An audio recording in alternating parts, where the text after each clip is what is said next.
বহুতক আমি কালেক্টিভলি আমি হেল্প কৰিছিলো আজি তেওঁলোক কলেজৰ প্ৰিন্সিপাল কলেজৰ প্ৰফেসৰ ঠিক আছে আজি আমি 2 লাখ টকা দৰমহা পাও we have a different life but is it necessary to forget our time in the hostel বাকি সব কাম দূৰত থাকক কিন্তু যেতিয়া ষ্টুডেন্ট এজনৰ কাৰণে হোস্টেলৰ মেছ ডিউটি ফ্ৰী পাইছে প্ৰথমটো ভাবিব লাগে যে এই চৰকাৰে কেনেকৈ দি আছে এইবিলাক ক'ৰ পৰা টকা পাইছে ফাৰ্স্ট কোৱেশ্চন বাতৰি কাকত বিলাকে উত্তৰ দিব যে লোন লৈ টকা পাইছে anyway fine that is a news paper reporting এটো তেওঁলোকৰ কথা কিন্তু আপোনালোকে যেটা বিশ্বাস কৰিলে যে এই স্কিমটো সঁচা স্কিম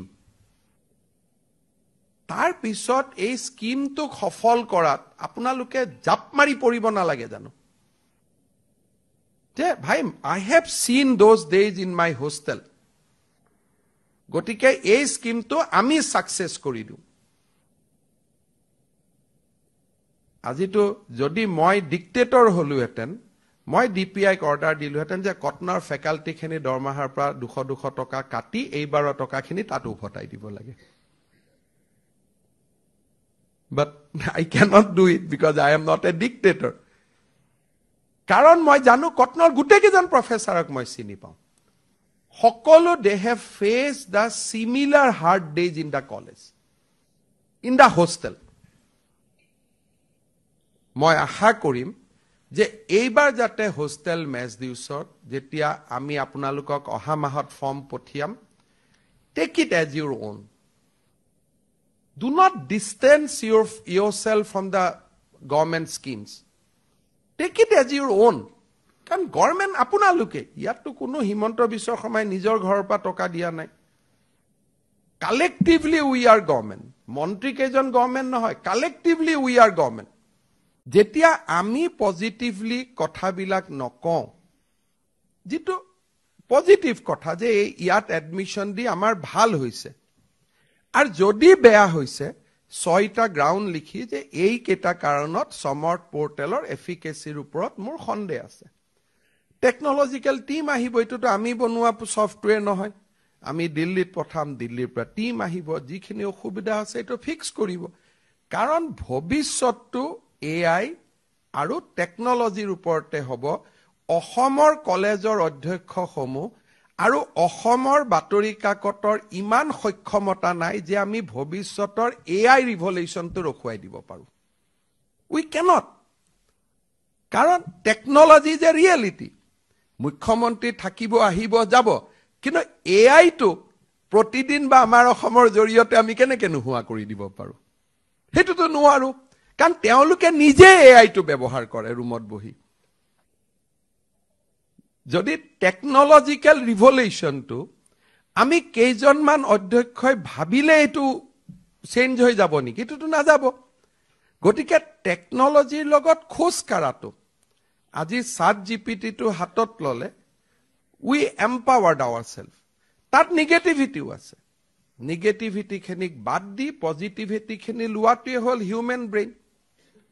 গটিকে এই যিবিলাক টেকনলজি আহিব টেকনলজিক্যাল ৰিভলিউশন হ'ব যি আলটিমেটলি ষ্টুডেন্টক বেনিফিট কৰিছে বা বেনিফিট কৰিব তাক আমি ওয়েলকাম কৰিব লাগে with a sense of intellectual discussion যে প্ৰথমতে আলোচনা কৰিব লাগে ইয়াৰ পজিটিভিটি কি ইয়াৰ নেগেটিভিটি কি ওয়ান্স ইট ইজ ডান যে হয় এটো ষ্টুডেন্টৰ কাৰণে ভাল হ'ব উই আৰ কনভিন্স তেতিয়া টিথিং ট্ৰাবল বিলাক আমি নিজে ডিল কৰি ইয়াক আগুৱাই লৈ যোৱাৰ আমাৰ সকলোৰে কালেক্টিভ কেপেবিলিটি থাকিব লাগিব এবাৰ যিকোনো কলেজৰ অধ্যক্ষই ক'ব যে এডমিশন দি এবাৰ অশান্তি পোৱা নাই আমি আগতে ই আহিব বিবৰুৱা কটন আপোনালোকে নিজেই ক'ব বিকজ টেকনলজি সো স্মুথ যেতিয়া অসমত এই ধৰণে এডমিশন হোৱা বুলি গম পালে বিহাৰ আৰু গোৱাৰ পৰা এডুকেশন মিনিষ্টাৰ সকল অসমত দৌৰি আহিছে সাবৰ কাৰণে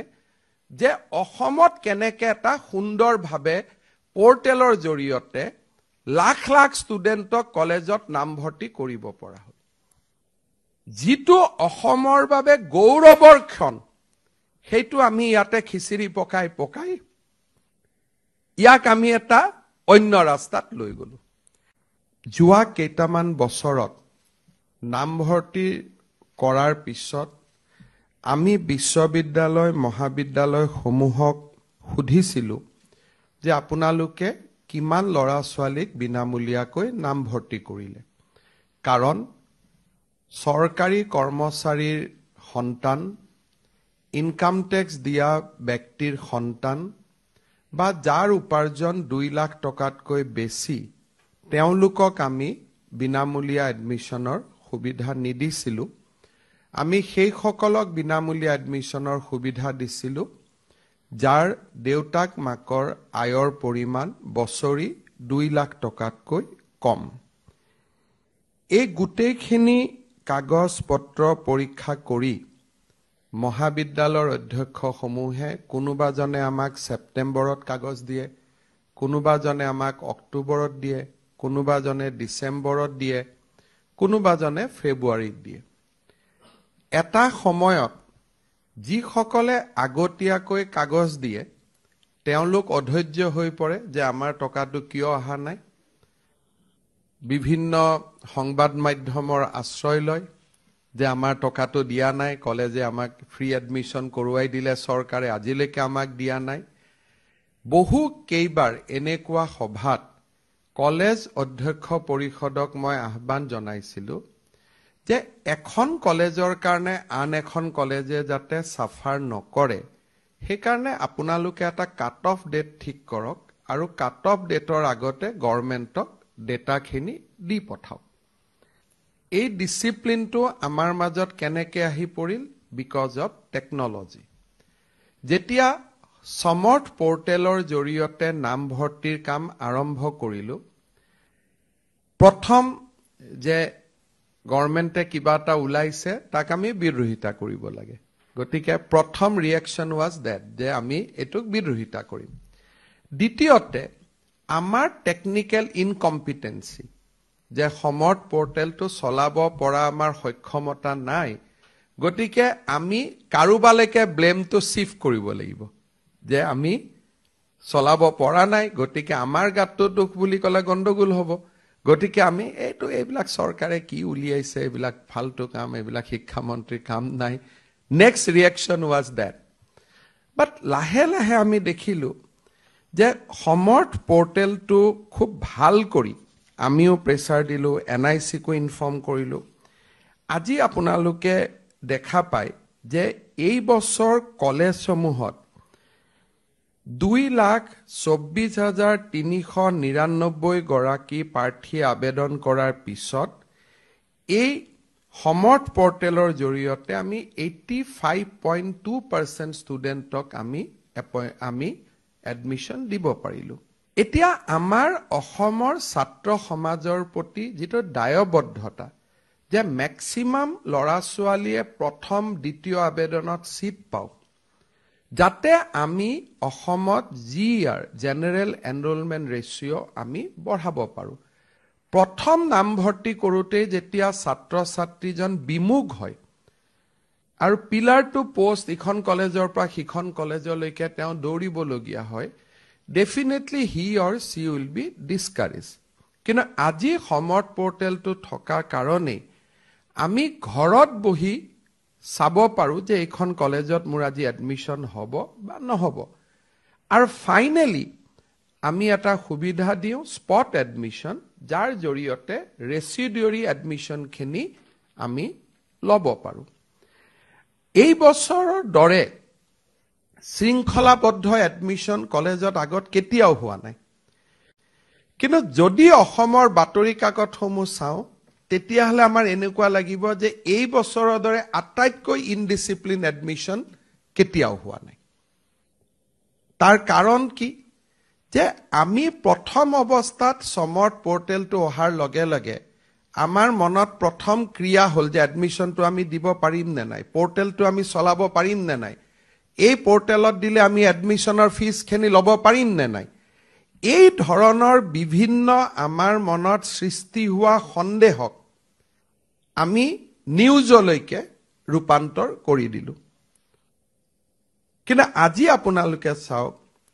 যি টকা পইচা আপোনালোকে 31 মাৰ্চত পালেহেঁতেন আজি আপোনালোকে 10 জুলাইত এই টকা পইচাটো পাব সক্ষম হৈছে কলেজখিনি ভালকৈ চলিব আৰু এই ক্ৰেডিটটো মই নলওঁ কাৰণ মইতো এনেও 31 মাৰ্চত টকাটো দিবই লাগিলহেঁতেন ক্ৰেডিট আমি ললো 16-17তে যে আমি বিনামূলীয়া এডমিশ্যন দিলো কিন্তু এইবাৰ টকা পইচাখিনি যদি ইন টাইমত পোৱাৰ কাৰণে কাবাক আমি ক্ৰেডিট দিব লাগিব টেকনলজি আৰু সমৰ্থ পোৰ্টেলক দিব লাগিব যে আজি তাৰ কাৰণে এখন মহাবিদ্যালয়ে 80 লাখ 90 লাখ টকা যি আপোনালোকৰ লৰা ছোৱালীৰ পৰা পাব লাগিলহেঁতেন আজি আপোনালোকে টকা পইচাখিনি পাবলে সুন্দৰভাৱে পেমেন্ট গেটৱেত একাউন্টিং হল কিমান লৰা কিমান পইচা এখন কলেজত বছৰি নামভৰ্তিৰ কাৰণে কিমান টকা আহে কি আহে আজি গুটেইটো এটা স্বচ্ছতাৰ মাজলৈকে গুচি গল আজি সমৰ্থ পোৰ্টেলৰ কাৰণে পূব কামৰূপ কলেজত এডমিশনৰ পৰা ষ্টুডেন্টৰ কিমান টকা আহে এতিয়া ডিপিআই আৰটিআই এখন কৰিলো আমি উত্তৰ দিব পৰা হলো আগতে ইট ওয়াজ অপেক কোনেও নাজানিছিল গভৰ্নিং বডি কিবা এটা কৈছিলে নাই কোৱা কিন্তু এতিয়া গুটেইটো ট্ৰান্সপাৰেন্সি হৈ গল আৰু ট্ৰান্সপাৰেন্সিৰ লাভটো কোনে পালে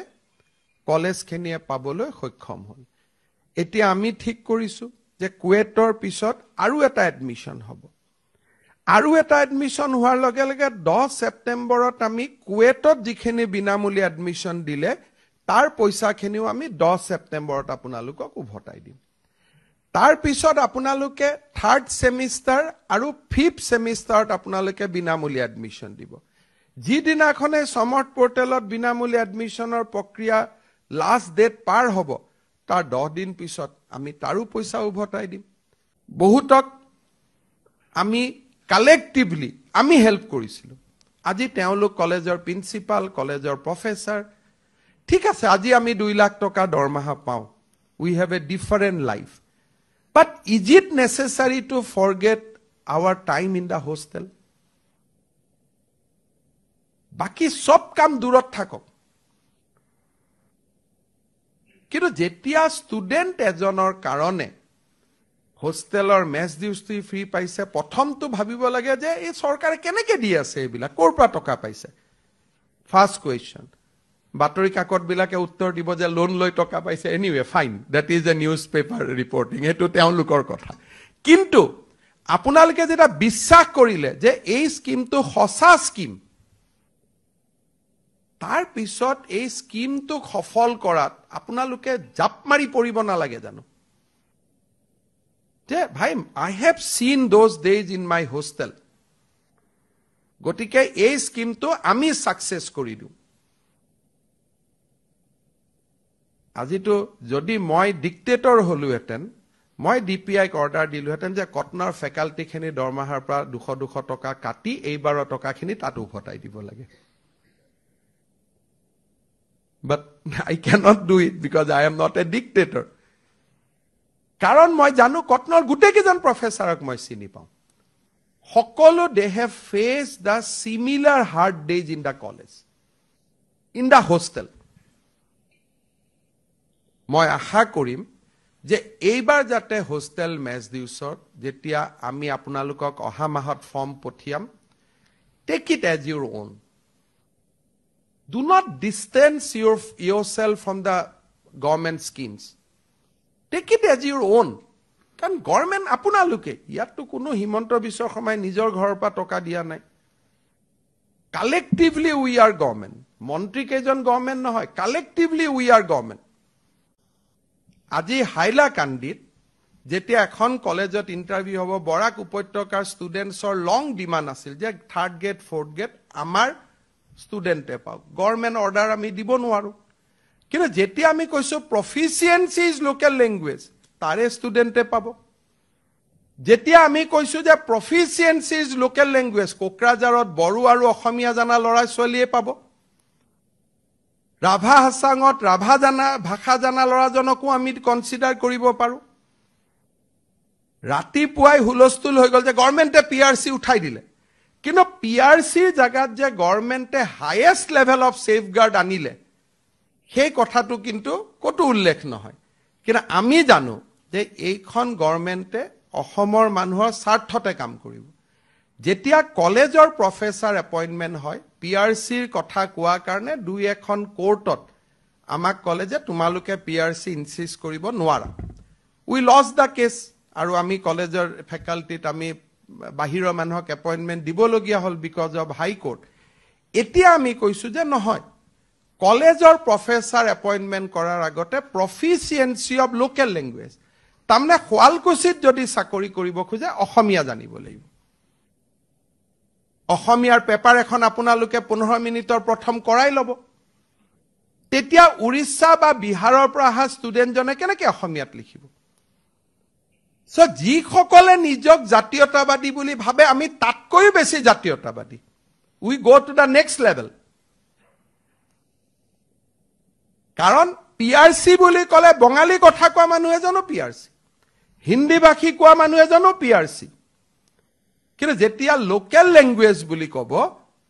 it is a very hard definition যেটো কলেজৰ মেনেজিং কমিটিয়ে ঠিক কৰিব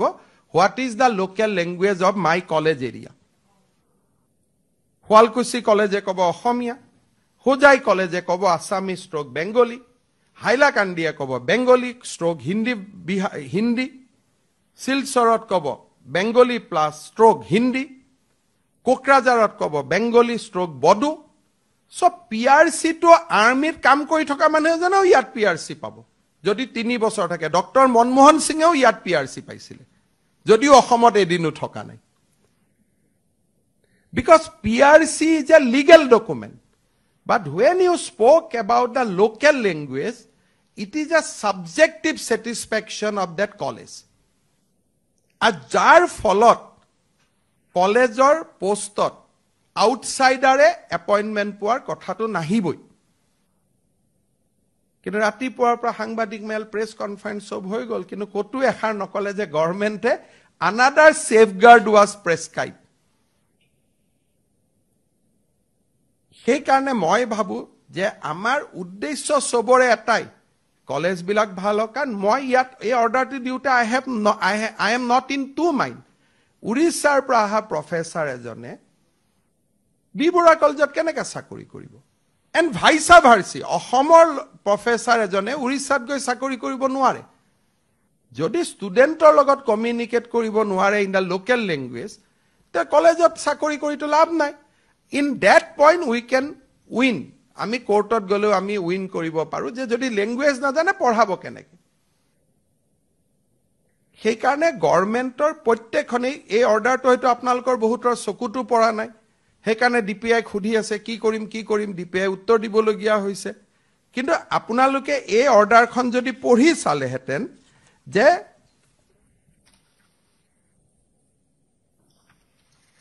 all candidates must have proficiency in local language matter finish in university to provision নাই খুদিবৰ কাৰণে কলেজৰো প্ৰয়োজন নাই কাৰো প্ৰয়োজন নাই কাৰণ লোকেল ল্যাঙ্গুৱেজ যে ই বেছি ষ্ট্ৰিক্ট পলিসি যাতে বাহিৰা মানুহ আহি নুখুমায়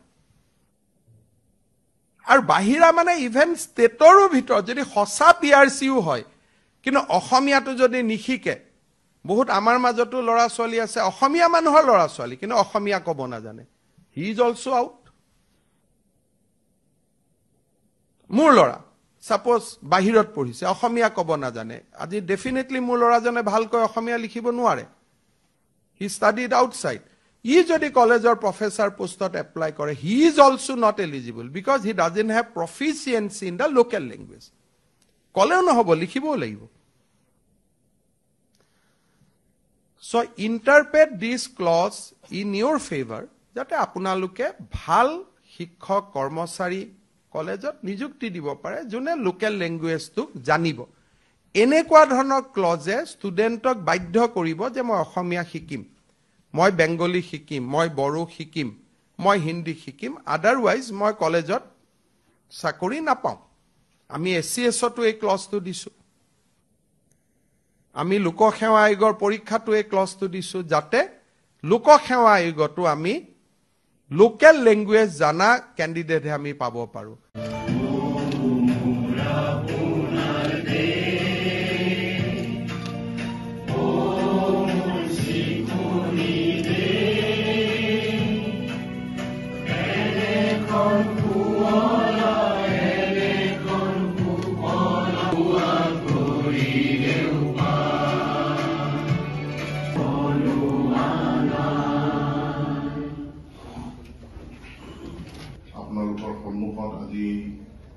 বিনামূলীয়া নামভৰ্তি সেই বিনামূলীয়া নামভৰ্তিৰ ধনৰাশি যিটো ৰিইম্বাৰ্সমেণ্ট সেই মহাবিদ্যালয়সমূহলৈ সেই ধনৰাশি মুকলি কৰাৰ এই অনুষ্ঠানত ভাৰতত আমি এটা ডিজিটেল ইণ্ডিয়া মিছন সম্পন্ন হৈ গ'ল আৰু তাৰ পাছত এতিয়া আমি এটা ডাঙৰ মানৱ জাতিয়ে ডাঙৰ জাপ মাৰিছে আৰ্টিফিচিয়েল ইণ্টেলিজেন্স বা কৃত্ৰিম বুদ্ধিমত্তাৰ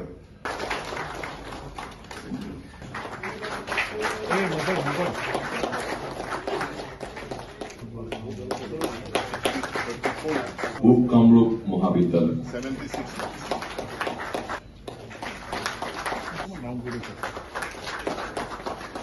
আমাৰ মাজত উপস্থিত অসমৰ বিভিন্ন বিশ্ববিদ্যালয়ৰ উপাচাৰ্যসকল সৰ্বশ্ৰী অৰূপজ্যোতি চৌধুৰী ডাঙৰীয়া অমলেন্দু চক্ৰৱৰ্তী ডাঙৰীয়া 2023-24 আজি পৰ্যন্ত 2,94,633 গৰাকী ছাত্ৰ ছাত্ৰীয়ে বিনামূলীয়া নামভৰ্তি লাভ কৰিবলৈ সক্ষম হৈছে আৰু লগতে সাংবাদিক বন্ধুসকল আমি সকলোকে কৃতজ্ঞতা জ্ঞাপন কৰিছো এতিয়া ৰাষ্ট্ৰীয় সংগীতেৰে আজিৰ অনুষ্ঠানৰ সামৰি পৰিব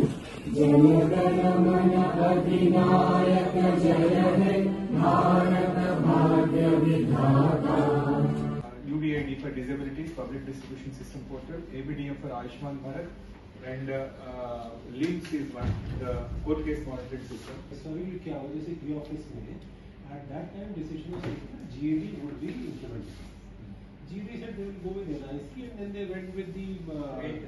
with RailTel. पहले वो NIC के data center में थे, then they went to RailTel. About 6 crore. So GAD is giving that budget, sir, and we are proposing that by the end of this year we would have the e-office fully in our data center. Claims are the objection as a তেওঁলোকে দিয়ক কেতিয়াবা issue আছে second issue আছে maybe complain কৰি দুটো আমাৰ প্ৰথমতে কনসাৰ্নিং প্ৰিন্সিপালৰ পৰা এটা কালেক্ট কৰে অসুবিধা হোৱাৰ কাৰণে যোৱাবাৰ এবাৰ আমি বঢ়াই 71 কৰিছো তেওঁলোকে এলটেড ডিলাৰৰ লগত লৈ যায় আৰু ডিলাৰ চিৰিটিটি লিখিং চোৱাৰ পিছত তেওঁলোকে দি দিয়ে ছাৰ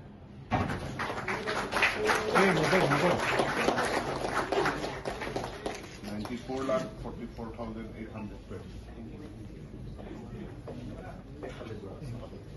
ইয়াৰ পাছত গোৱালপাৰা মহাবিদ্যালয়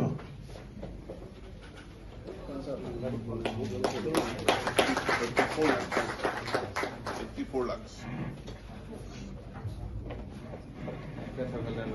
কামৰূপ জিলাৰ পূব কামৰূপ মহাবিদ্যালয় 76 lakhs. ওদালগুৰি মহাবিদ্যালয় 70 lakhs. বিলাসীপাৰা মহাবিদ্যালয় ধুবুৰী 69 lakhs.